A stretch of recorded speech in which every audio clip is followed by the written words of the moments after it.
ആദ്യമായി തന്നെ അമ്മ മാതാവ് പ്രത്യക്ഷപ്പെട്ട ഈ ദേവാലയത്തിൻ്റെ തിരുമുമ്പിൽ നിന്ന് സാക്ഷ്യം പറയുവാൻ ഞങ്ങളെ അനുവദിച്ച അമ്മ മാതാവിനും തിരുക്കുമാരനും 1000 1 കോടി നന്ദിയും അർപ്പിക്കുന്നു. എൻ്റെ പേര് ലിറ്റി സണ്ണി, എൻ്റെ ഹസ്ബൻഡിൻ്റെ പേര് സണ്ണി ജോസഫ്. ഞങ്ങൾ കൊല്ലം ജില്ലയിൽ അഞ്ചൽ എന്ന പ്രദേശത്ത് നിന്ന് വരികയാണ്.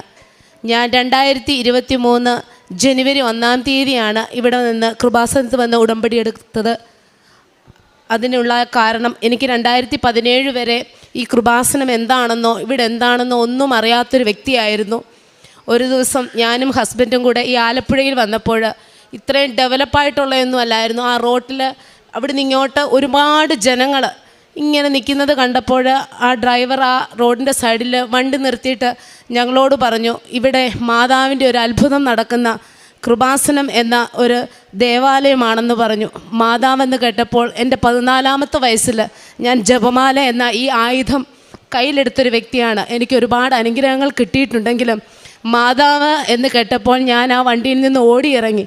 അപ്പോഴും ഇവിടെ ഒരുപാട് ജനങ്ങൾ തിങ്ങി നിറഞ്ഞു നിൽക്കുകയാണ്. അപ്പം അവിടെ നിന്നപ്പോൾ ഇപ്പോൾ ആ ഫ്രണ്ടിലിരിക്കുന്ന ഒരു മാതാവിനെ ഞാൻ കണ്ട് അവിടുന്ന് പ്രാർത്ഥിച്ച് തിരികെ പോയപ്പോൾ തിരിച്ചിറങ്ങി വന്നപ്പോൾ ഹസ്ബൻഡ് ഡ്രൈവർ എന്നോട് പറഞ്ഞു, പ്രത്യക്ഷപ്പെട്ട മാതാവിനെ ലിറ്റി കണ്ടില്ലയോ എന്ന് ചോദിച്ചു. അപ്പോഴേ എനിക്കത് ഒരുപാട് സങ്കടമായെങ്കിലും ഞാൻ പിന്നെ തിരിച്ച് വന്ന് ആ മാതാവിനെ കാണാൻ മുതിർന്നില്ല.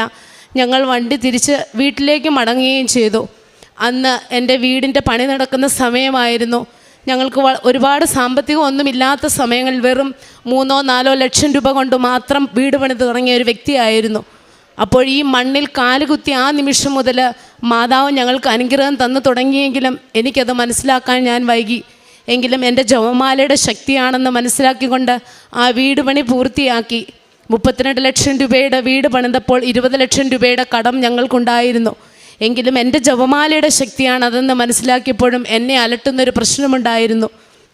50 വർഷമായി എൻ്റെ കല്യാണം കഴിഞ്ഞിട്ട് 18 വർഷമേ ആയുള്ളൂ. എങ്കിലും 50 വർഷങ്ങൾക്ക് മുമ്പ് ആ വീടും സ്ഥലവും ഇരുന്നെടുത്ത് ഞങ്ങൾക്കതിനൊരു ആധാരമുണ്ടാക്കാൻ ഞങ്ങളുടെ മാതാപിതാക്കൾക്ക് സാധിച്ചില്ല. ഒരുപക്ഷെ മാരേജ് കഴിഞ്ഞ് വന്ന കുറേ നാൾ കഴിഞ്ഞപ്പോൾ എനിക്കതൊരു വലിയ പ്രയാസമായിരുന്നു. കാരണം ഇന്നല്ലെങ്കിൽ നാളെ നമ്മൾ ഈ ലോകം വിട്ടു പോകുമ്പോൾ നമ്മളുടെ മക്കൾക്ക് നമ്മളൊരു ഭാരമാകരുതല്ലോ, എന്തുകൊണ്ട് നമ്മളത് ഉണ്ടാക്കി വെച്ചില്ല എന്ന് അവർക്കൊരു ദുഃഖം വരരുതല്ലോ. എങ്കിലും പക്ഷേ ഞങ്ങൾ പല സ്ഥലങ്ങളിലും മുട്ടിയപ്പോഴും ഞങ്ങൾക്കതിനൊന്നും അതിനും ചെയ്യാൻ പറ്റുകയില്ല എന്നുള്ള ഒരിതിൽ എങ്കിലും ഞാൻ ആ വിഷമം അടക്കി പിടിച്ച് എങ്കിലും എൻ്റെ ജപമാലയുടെ ശക്തി കൊണ്ടായിരിക്കാം ആ വീട് പണിയുടെ സമയങ്ങളിലൊന്നും ഞങ്ങൾക്ക് ബുദ്ധിമുട്ടില്ലാതെ അത് കടന്നുപോയി. എങ്കിലും ഈ കൃപാസനത്ത് വന്നു എങ്കിലും ഞാൻ ഇതിൻ്റെ കാര്യങ്ങളെല്ലാം മറന്നു. പക്ഷേ കൊറോണ എന്ന മഹാമാരി ഈ ലോകത്തെ മുഴുവൻ കീഴടക്കിയപ്പോൾ യൂട്യൂബും വാട്സപ്പും അന്ന് മാത്രമാണ് ഞാൻ ഉപയോഗിച്ചു തുടങ്ങിയത്. അന്ന് ആദ്യമായി ഞാൻ വെറുതെ യൂട്യൂബ് ഒന്ന് നോക്കിയപ്പോൾ ജോസഫ് അച്ഛൻ്റെ പ്രസംഗം ലൈവായിട്ട് നടക്കുന്നത് ഞാൻ കണ്ടു. കാരണം പ്രാർത്ഥിക്കുന്നൊരു വ്യക്തി ആയിരുന്നത് കൊണ്ടാവാം ഞാൻ ആ ധ്യാനം കേട്ടു നിന്നു. അപ്പോൾ അച്ഛനൊന്ന് പറഞ്ഞു, മനുഷ്യന് അസാധ്യമായത് ദൈവത്തിന് സാധിക്കും. നമുക്ക് എന്ത് സാധിക്കാൻ ഈ ലോകം നമ്മളെ തള്ളിയോ ആ തള്ളിയെടുത്ത് മാതാവ് പ്രവർത്തിക്കുമെന്ന് പറഞ്ഞു. അപ്പോഴും ഞാൻ ഒരു പരീക്ഷണാർത്ഥമായിരിക്കാം, എൻ്റെ മകള് 8 വർഷമായിട്ട് അവൾക്ക് അലർജി. കാരണം പുളിയുള്ള ഏത് വസ്തു തിന്നാലും ഒരു ഫുഡ് കൂടുതൽ കഴിച്ചാലും അവൾക്കത് ശരീരത്ത് വളരെ അലർജി, ശരീരം മുഴുവൻ ചൊറിഞ്ഞ് അത് പാടുകളായിട്ട് അതെന്നെ വളരെയധികം വിഷമിപ്പിച്ചിരുന്നു. കാരണം ഒരു പെൺകുഞ്ഞാണ്, അവൾക്ക് ഇനി ഫുഡ് കഴിക്കുമ്പോൾ അവർ പഠിക്കാൻ പോകുമ്പോൾ അതൊക്കെ ഒരു ബുദ്ധിമുട്ടാകുമല്ലോ. അപ്പോൾ ഞാൻ പറഞ്ഞു, കൃപാസനം ഇത് ഞാനത് ഡൗൺലോഡ് ചെയ്തിട്ടില്ല, ഒന്നും ചെയ്തിട്ടില്ല. ഈ എന്തുകൊണ്ടോ എൻ്റെ ഫോണിൽ വേറൊന്നുമല്ല അച്ഛൻ്റെ പ്രസംഗം ലൈവായിട്ട് ചൊവ്വാഴ്ചയാണോ എന്നുപോലും ഞാനത് ശ്രദ്ധിക്കാതെ തന്നെ ഞാനത് കുഞ്ഞിനെ വിളിച്ചിട്ട് പറഞ്ഞു. അപ്പം ആരാധനയുടെ സമയമായിരുന്നു. ഞാൻ പറഞ്ഞു, മകളിങ്ങി വാ, നമുക്ക് ഈ പിന്നെ ഇവിടെ ഇട്ടിരിക്കാൻ നമുക്ക് അച്ഛൻ്റെ ഈ ആരാധനയൊന്ന് കേൾക്കാം. പരീക്ഷണമാർത്ഥമായിരിക്കാം ഞാനത് കുഞ്ഞും അവളും മുട്ടുകുന്നി പ്രാർത്ഥിച്ചപ്പോൾ അച്ഛൻ അന്നൊരു വാക്ക് പറഞ്ഞു, അലർജി സംബന്ധമായിട്ട് പ്രാർത്ഥിക്കുന്നവരും കുഞ്ഞുങ്ങളെയൊക്കെ ദൈവം സൗഖ്യപ്പെടുത്തുന്നു എന്ന് പറഞ്ഞപ്പോൾ ഞാനും എൻ്റെ കുഞ്ഞു മുട്ടുനിർത്തി പ്രാർത്ഥിച്ചു. എങ്കിലും ഞാൻ ആ പ്രാർത്ഥന അവിടെ നിന്നു. കാരണം പ്രാർത്ഥിച്ചു, ദൈവം തരും. പക്ഷേ ഇത്രയും വളരെ വലിയൊരു റിസൾട്ട് കിട്ടുമെന്ന് ഞാൻ പ്രതീക്ഷിച്ചില്ല. ഒരാഴ്ച കഴിഞ്ഞ് അവൾ പിന്നെ എന്ത് ഫുഡ് കഴിച്ചാലും അവളുടെ ശരീരത്തിന് യാതൊരു റിയാക്റ്റുമില്ലാതെ അവളുടെ ശരീരത്തിൻ്റെ ഓരോ പാടുകളും മാഞ്ഞുകൊണ്ടിരുന്നു. അങ്ങനെ എനിക്ക് വീണ്ടും അന്നപ്പോഴും ഞാൻ ഉടമ്പടി എടുത്തിരുന്നില്ല. അവസാനം അത്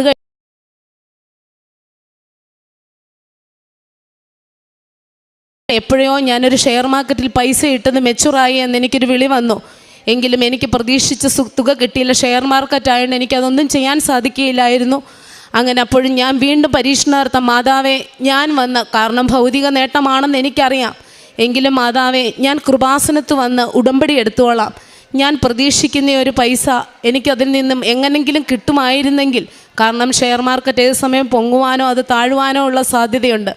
ഞാൻ വെറുതെ പ്രാർത്ഥിച്ചു, മാതാവിനെ പരീക്ഷിച്ചു എന്ന് തന്നെ പറയാം. കാരണം പ്രാർത്ഥനയിൽ അത്രയും ശക്തമുള്ളൊരു വ്യക്തിയാണെങ്കിലും കൃപാസനത്തിൻ്റെ ശക്തി എനിക്കറിയില്ലായിരുന്നു.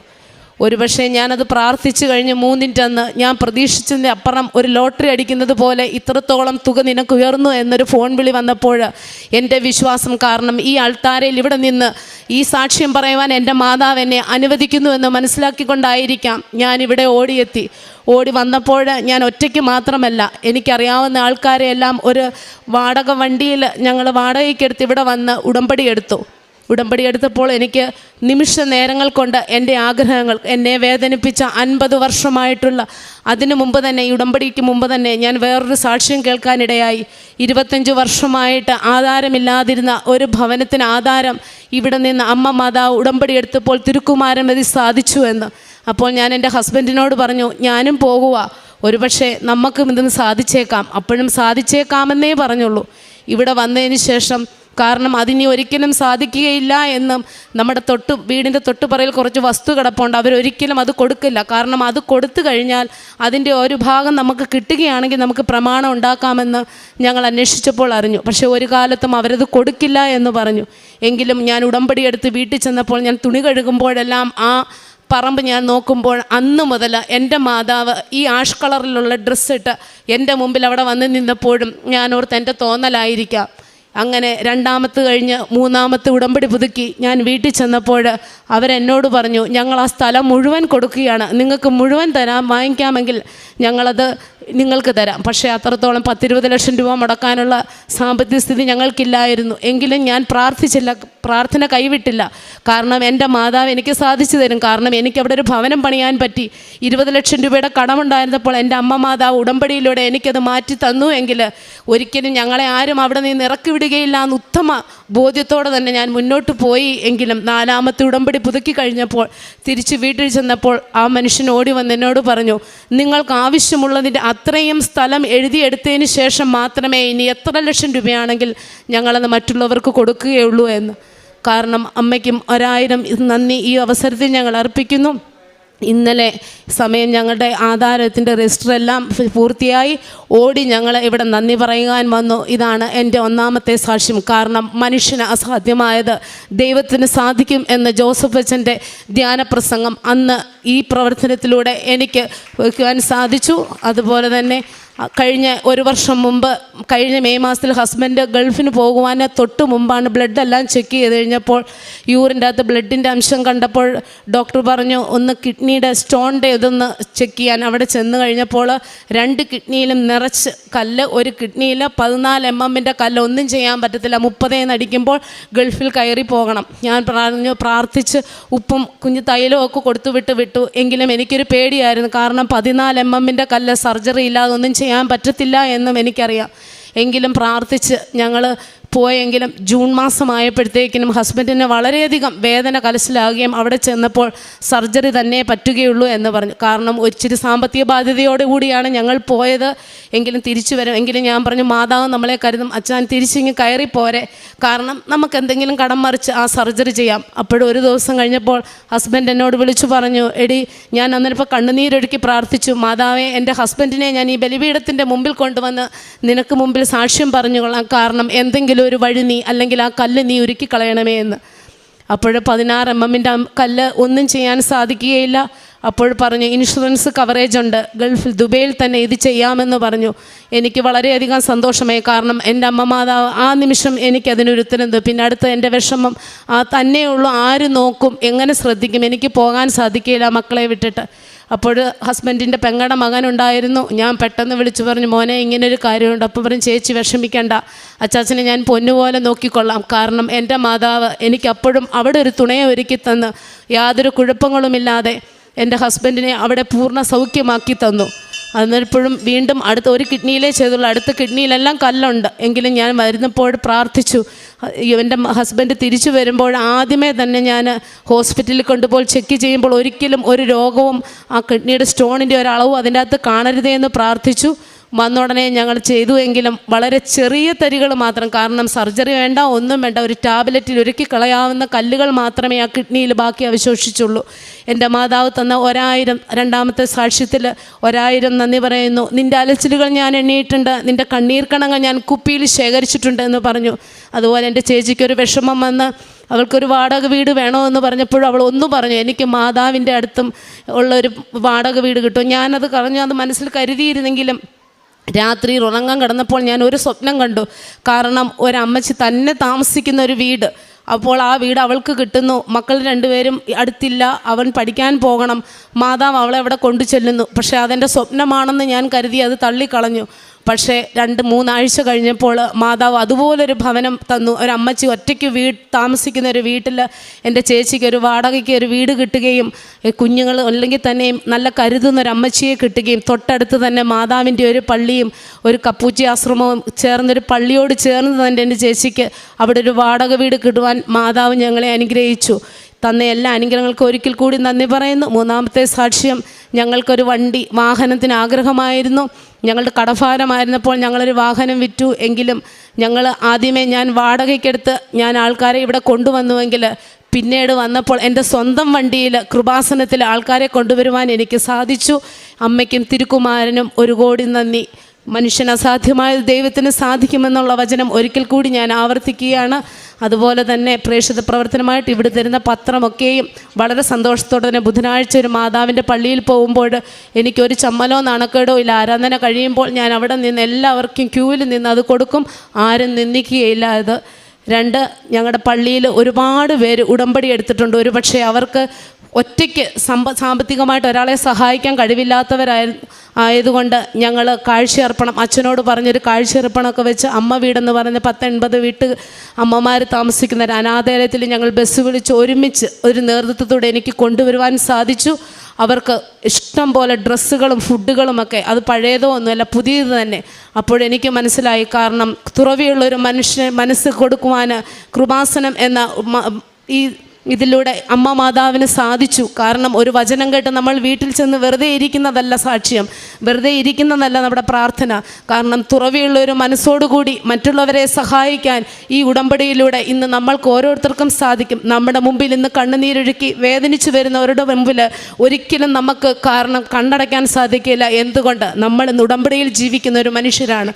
ഞങ്ങൾ സമാനത്തിന് വേണ്ടി ഈ ഭൂമിയിൽ നിന്ന് പോകുന്നിടത്തോളം കാലം ഈ ഉടമ്പടിയിൽ തന്നെ ജീവിക്കുമെന്ന് ഉറച്ചു വിശ്വസിക്കുന്നു. കോടികളുടെ ഡിപ്പോസിറ്റോ ലക്ഷങ്ങളുടെ ഡിപ്പോസിറ്റോ ഒന്നും ഞങ്ങളുടെ ജീവിതത്തില്ല. പക്ഷേ സ്വർഗ്ഗതുല്യമായൊരു ജീവിതം ഇന്ന് അമ്മ മാതാവ് ഞങ്ങൾക്ക് തന്നു. ഞങ്ങളുടെ 20 ലക്ഷം രൂപയുടെ കടഭാരങ്ങൾ മാറി, ഞങ്ങൾക്ക് വാഹനങ്ങൾ തന്നു. എല്ലാം ഭൗതിക നേട്ടമായിരിക്കാം, എങ്കിലും ഈ ഭൂമിയിൽ ജീവിക്കുന്നിടത്തോളം കാലം എല്ലാ സുഖങ്ങളോടും കൂടി ജീവിക്കുവാനുള്ള അനുഗ്രഹം. നല്ല 2 മക്കൾ, അതിൽ അത്ഭുതം എൻ്റെ കുഞ്ഞിൻ്റെ അലർജി മാറി.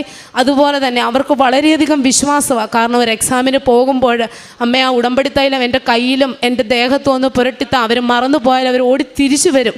അതൊന്ന് പ്രാർത്ഥിച്ച്, കാരണം യൗവനത്തിൽ സൃഷ്ടാവിനെ അറിയുന്ന മക്കളായി നമ്മുടെ കുഞ്ഞുങ്ങൾ വളർന്നാൽ നമ്മുടെ ജീവിതം പകുതിയല്ല പൂർണ്ണമായി എന്ന് നമുക്ക് മനസ്സിലാക്കാൻ സാധിക്കും. ഈ ജപമാല എന്ന ആയുധം ഈ കൃപാസന മാതാവും ഉടമ്പടിയും ഉള്ളിടത്തോളം കാലം ഈ മണ്ണിൽ ചവിട്ടിയ ഒരാളും ഒരിക്കലും നിരാശരായി ജീവിക്കാൻ ഇടവകയില്ലെന്ന് എൻ്റെ ജീവിതം കൊണ്ട് ഞാൻ ഉറപ്പ് തരുന്നു.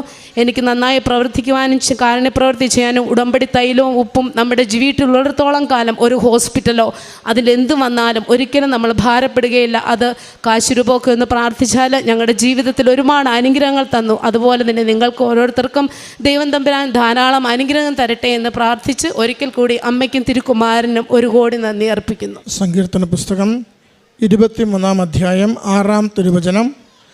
കർത്താവിൻ്റെ നന്മയും കരുണയും ജീവിതകാലം മുഴുവൻ എന്നെ അനുഗമിക്കും. കർത്താവിൻ്റെ ആലയത്തിൽ ഞാൻ എന്നേക്കും വസിക്കും. പ്രിയമുള്ളവരെ, ലിറ്റി സണ്ണി എന്ന ഈ സഹോദരിയും ജീവിത പങ്കാളിയും ഉടമ്പടി ജീവിതത്തിലൂടെ ലഭിച്ച വലിയ അനുഗ്രഹങ്ങൾക്ക് അമ്മ മാതാവിൻ്റെ അരികിൽ സന്തോഷത്തോടെ നന്ദി അർപ്പിക്കുന്നതാണ് നാം കേട്ടത്. ഈ മകളുടെ വാക്കുകളിൽ നാം കേൾക്കുന്നുണ്ട്. ആദ്യം ഒരു യാത്രാമധ്യേ കൃപാസനത്തെക്കുറിച്ച് അറിയുമ്പോൾ ഇവിടെ വന്ന് ഇറങ്ങുകയും ഏറ്റവും മുൻപിലുള്ള രൂപം കണ്ട് പ്രാർത്ഥിച്ചു പോവുകയും ഇവിടെ പ്രത്യക്ഷപ്പെട്ട അമ്മ മാതാവിനെ കാണുവാനൊന്നും സാധിക്കാതിരിക്കുകയും ചെയ്തതിനെക്കുറിച്ച്.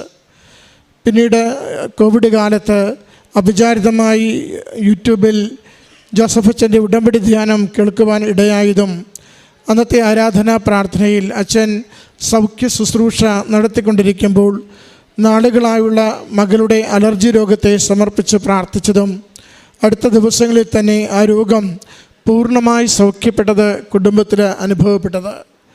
പിന്നീടും അടുത്ത ഒരു അടയാളമായിട്ട് ഷെയർ മാർക്കറ്റിൽ നിക്ഷേപിച്ചിരുന്ന പണം അത് മച്ചുറായെന്ന് അറിയുമ്പോൾ വലിയ കടഭാരത്തോടു കൂടി നിൽക്കുന്ന കുടുംബം അതിന് ഇത്ര കൂടി പണം അതെങ്ങനെയെങ്കിലും കിട്ടുവാൻ തക്ക വിധത്തിൽ അത് ക്രമീകരിക്കുവാനായി പരിശുദ്ധ കൃപാസന മാതാവിനെ വിളിച്ച് കുടുംബത്തിൽ പ്രാർത്ഥിക്കുന്നു. എന്നാൽ അത് അത്ഭുതപ്പെടുത്തിക്കൊണ്ട് അത് ആഗ്രഹിച്ചതിനും എത്രയോ മടങ്ങധികം ആ കുടുംബത്തിന് ആ ഷെയർ മാർക്കറ്റിൽ നിന്നുമുള്ള പണം ലഭിച്ച് ഈ തിരുനടയിലേക്ക് അനുഗ്രഹത്തിൻ്റെയും ആശ്വാസത്തിൻ്റെയും സൗഖ്യത്തിൻ്റെയും കൃപാസന ആലയത്തിലേക്ക് വേഗത്തിൽ എത്തിച്ചേരുവാൻ ഈ കുടുംബത്തെ നയിക്കുകയാണ്. ഈ രണ്ട് അനുഗ്രഹങ്ങൾ കുടുംബത്തിൽ സ്വീകരിച്ചിട്ടാണ് ഇവർ മറ്റുള്ളവരെയും ചേർത്ത് ഒരു വാഹനത്തിലൂടെ വരുന്നതെന്ന് കുടുംബം സാക്ഷ്യപ്പെടുത്തുന്നുണ്ട്. പ്രിയമുള്ളവരെ, സഞ്ചാരി മാതാവിൻ്റെ പ്രത്യേകത എവിടെ ഇരുന്ന് കണ്ണീരോടുകൂടി ശരണപ്പെട്ട് പ്രാർത്ഥിച്ചാലും ജീവിതത്തിൻ്റെ അവസ്ഥകളിലേക്ക് അമ്മ മാതാവ് കടന്നു വരും. അമ്മ മാതാവ് ശക്തിയായി കടന്നു വരും, സൗഖ്യമായി കടന്നു വരും, മനോവേദനകൾക്ക് പരിഹാരമായി കടന്നു വരും. ഇവിടെ വന്നതിന് ശേഷമുള്ള കുടുംബത്തിൻ്റെ നിയോഗങ്ങളെ പ്രത്യേകമായിട്ട് പറയുന്നുണ്ട്. ഓരോ അവസരത്തിലും പ്രത്യേകിച്ച് ജീവിത പങ്കാളിയുടെ കിഡ്നി സ്റ്റോൺ അത് ഓപ്പറേഷൻ കൊണ്ട് മാത്രം പുറത്തെടുക്കുവാൻ പറ്റുന്നത്ര വലിപ്പമുള്ള കിഡ്നി സ്റ്റോൺ അത് വലിയ വേദനയിലൂടെ കടന്നുപോയപ്പോൾ നേർച്ച വസ്തുക്കളുടെ ഉപയോഗത്തിലൂടെ അത് മാറുന്നതും സൗഖ്യത്തിലേക്ക് നയിക്കപ്പെടുന്നതും സൂചിപ്പിക്കുന്നുണ്ട്. പിന്നീട് കുടുംബത്തിൽ വരുന്ന ഓരോരോ കാര്യങ്ങൾ 50 വർഷത്തോളമായി കുടുംബത്തിന് ഇല്ലാതിരുന്ന ആധാരം, വസ്തുവിൻ്റെ ആധാരം, ഒരു വസ്തുവിൻ്റെ ആധാരം തയ്യാറാക്കിയെടുക്കൽ എത്ര ശ്രമകരമാണെന്ന് നമുക്കറിയാം. 50 വർഷത്തോളം ആ കുടുംബത്തിന് 2 തലമുറ ആധാരമില്ലാതെ വിഷമിച്ച ആ കുടുംബത്തിന് പരിശുദ്ധമ്മയുടെ ഇടപെടൽ ഒന്നുകൊണ്ട് മാത്രം ആധാരം ലഭിച്ചതിൻ്റെ സാക്ഷ്യം ഇന്നലെ ആധാരം എഴുതി അതിൻ്റെ നന്ദിയായിട്ട് ഇന്ന് ഇവിടെ ഓടിയെത്തിയിരിക്കുന്നു. അത് പറയുന്നുണ്ട്, അടുത്തുള്ളൊരു സ്ഥലത്തിൻ്റെ അല്പം കിട്ടിയാൽ മാത്രമേ ഈ ആധാരത്തിനുള്ള വഴി തുറക്കുകയുള്ളൂവെന്ന്. ഒരിക്കലും ആ സ്ഥലം വിൽക്കേണ്ടാത്ത കുടുംബം, എന്നാൽ ഉടമ്പടിയെടുത്ത് 4ാമത്തെ പുതുക്കൽ കഴിയുമ്പോൾ ആ സ്ഥലം വിൽക്കുവാൻ ആ കുടുംബം തീരുമാനിക്കുന്നു. ഇവരോട് തന്നെ ചോദിക്കുന്നു, എന്നിട്ട് ഇവർ ആവശ്യമുള്ളത് എടുത്തിട്ട് ബാക്കി വിൽക്കുവാൻ തീരുമാനിക്കുന്നു. ഓരോന്നും അമ്മ ഇടപെടുന്ന വഴികളെ നമുക്കിങ്ങനെ ചൂണ്ടിക്കാണിച്ച് തരികയാണ്. ഞാൻ കൂടെയുണ്ട്, ഞാൻ ജീവനോടെയുണ്ട്, നിങ്ങളുടെ ആവശ്യങ്ങളിൽ ഞാൻ അടുത്തുണ്ട്, ഭയപ്പെടാതെ പ്രത്യാശയോടെ പ്രാർത്ഥിക്കുമെന്നാണ്. ഭയപ്പെടാതെ പ്രത്യാശയോടെ പ്രാർത്ഥിക്കുമെന്ന്. പ്രിയമുള്ളവരെ, പ്രത്യക്ഷീകരണത്തിൻ്റെ ഒരു ഉത്തമ സാക്ഷ്യമായി ഈ കുടുംബത്തിൻ്റെ സാക്ഷ്യത്തെ നമുക്ക് കണ്ടെത്തുവാൻ സാധിക്കും. നമ്മുടെ ജീവിതങ്ങളെ, അതിൻ്റെ ഭാരപ്പെടലുകളെ, രോഗാവസ്ഥകളെ, വേദനകളെ അമ്മ മാതാവിൻ്റെ തിരുനടയിലേക്ക് കൊടുത്തുകൊണ്ട്, കൃപാസനം അമ്മയുടെ അരികിൽ കൊടുത്തുകൊണ്ട്, അച്ഛൻ്റെ ആശീർവാദ പ്രാർത്ഥനയ്ക്ക് വേണ്ടി വലിയ പ്രത്യാശയോടുകൂടി ആഗ്രഹത്തോടുകൂടി അനുഗ്രഹിക്കണമേ എന്ന നിരന്തരമായ ഹൃദയസ്വരത്തോടുകൂടി നമ്മൾ അണയുമ്പോൾ നമ്മുടെ ജീവിതത്തിൻ്റെ ആവശ്യങ്ങൾ നിവർത്തിക്കപ്പെടും. ഉടമ്പടി ജീവിതം അനുഗ്രഹ ജീവിതമാവും. നിത്യതയിലേക്ക് നയിക്കും വിധം നമ്മുടെ ജീവിതക്രമങ്ങളെ മുഴുവനും അത് ക്രമീകരിക്കുകയും അനുഗ്രഹിക്കുകയും ചെയ്യും. ഈ കുടുംബത്തിന് ലഭിച്ച എല്ലാ വലിയ അനുഗ്രഹങ്ങൾക്കും അമ്മ മാതാവിനും തിരുക്കുമാരനും നന്ദി പറഞ്ഞുകൊണ്ട് കരഘോഷത്തോടുകൂടി ഈ സാക്ഷ്യം